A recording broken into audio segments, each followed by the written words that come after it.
A day nearly 8 years in the making finally arrives in the Delphi case. Richard Allen gets a sentence that will put him behind bars for the rest of his life. Allen received the maximum sentence possible today from Judge Fran Gull.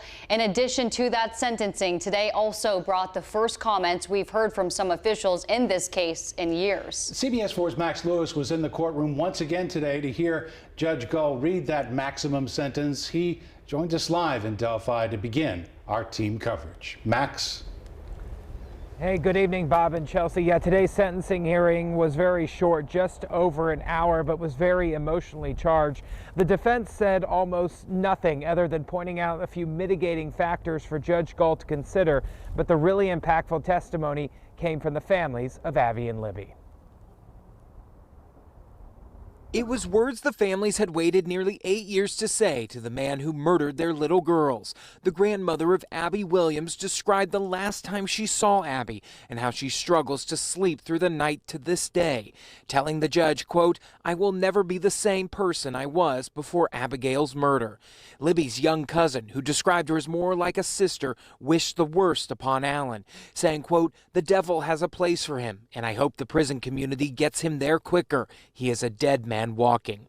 Libby's grandmother, Becky Patty, saying, quote, "Richard Allen stole their chance to live life. He robbed us all. The world was robbed." And in a morbid jab at the issue of Allen being in solitary confinement at a state prison for nearly a year, Patty saying, quote, "I hope he is in general population so he can have the human interaction he so desperately craves." State Police Detective Jerry Holman described Allen as manipulative and called him a danger to society. It then came time for Judge Gull to hand down her sentence.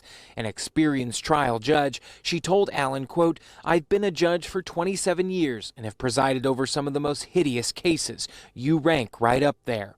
Allen apparently rolled his eyes at the comment, to which Judge Gull responded, quote, "You sit here and roll your eyes at me, as you have rolled your eyes at me throughout this trial." She then sentenced him to 130 years in prison.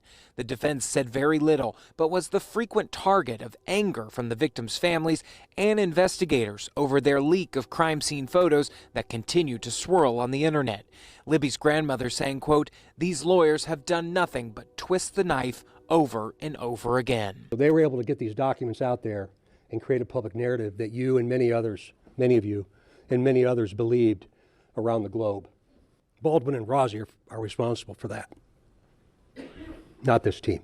That criticism led to a testy encounter after court between defense attorney Jennifer Auger and Nicholas McClellan, where she raised her voice and approached him, but McClellan refused to talk about it. It wasn't a fight. She was just commenting about some things that were said at sentencing, and I'm just going to keep those things to myself.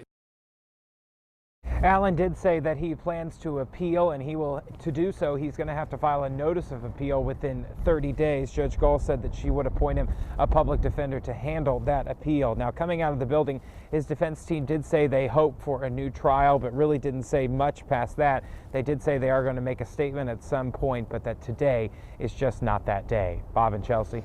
Max, I want to talk more about something you brought up in your report. That defense team came under withering criticism from many avenues today.